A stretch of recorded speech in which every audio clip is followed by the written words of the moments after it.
এই ৬টি জিনিস সঙ্গে রাখলে ভাগ্য আপনার। দেখুন, শুনতেই যতই আজব লাগুক না কেন, একথা অনেকেই বলে থাকেন যে এই প্রবন্ধে আলোচিত ৬টি জিনিসের কোনো একটি পকেটে থাকলে ভাগ্য আপনার সহায়ক হবেই। এই কম্পিটিশনের যুগে ভাগ্য ভালো না থাকলেও বেজায় বিপদ। এখন থেকে ওয়ালেটে শুধু টাকা নয়, আরও কিছু জিনিস রাখতে শুরু করেন। চলুন জেনে নেওয়া যাক ভাগ্য বাহক সেই সব উপাদানগুলি সম্পর্কে। টাকা।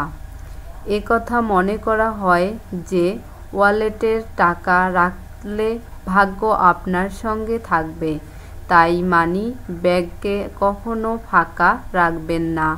অনেক টাকা রাখতে হবে এমন নয়, অল্প রাখলেও সমান কাজ দেবে। লবঙ্গ। এটি পকেটে রাখলে স্বামী স্ত্রীর মধ্যে ভালোবাসা আরও মজবুত হয়। শুধু তাই নয়, দুর্ঘটনার হাত থেকে রক্ষা করার পাশাপাশি এটি নানা রকমের নেতিবাচক প্রভাব থেকেও দূরে রাখে আমাদের। মনের সন্দেহ নিয়েও এবার এই প্রাচীন পদ্ধতিগুলোকে কাজে লাগান। ক্ষতি তো হবে না, পরবর্তীতে ভালো কিছু হয়ে যেতে পারে। পোস্তদানা। এবার থেকে বাড়ির বাইরে যাওয়ার আগেই পকেটে অল্প করে পোস্ত নিয়ে নেবেন।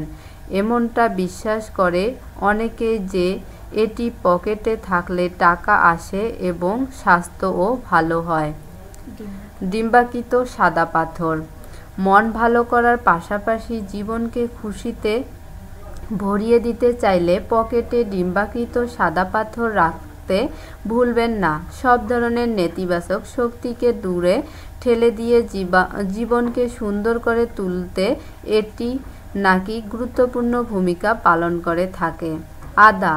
ভাগ্য ভালো করতে পকেটে অল্প করে আদা পাউডার রাখতে শুরু করুন। অনেকে বিশ্বাস করে এটি সঙ্গে রাখলে লাভ লাইফ খুব ভালো হয়ে যায়, সেই সঙ্গে ভাগ্য সদয় হয়। লাল কাপড়।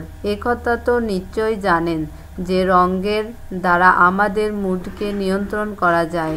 তাই তো বিশেষজ্ঞরা বলে থাকেন রং ছাড়া আমাদের জীবন অসম্ভব। লাল রং জীবনে আনন্দ এবং ভাগ্য নিয়ে আসে, তাই এবার থেকে পকেটে অল্প করে লাল কাপড় রাখতেই পারেন। কে বলতে পারে, হয়তো আপনার ভাগ্য আপনার দরজায় দাঁড়িয়ে আছে, অপেক্ষা শুধু সঠিক সিদ্ধান্তের।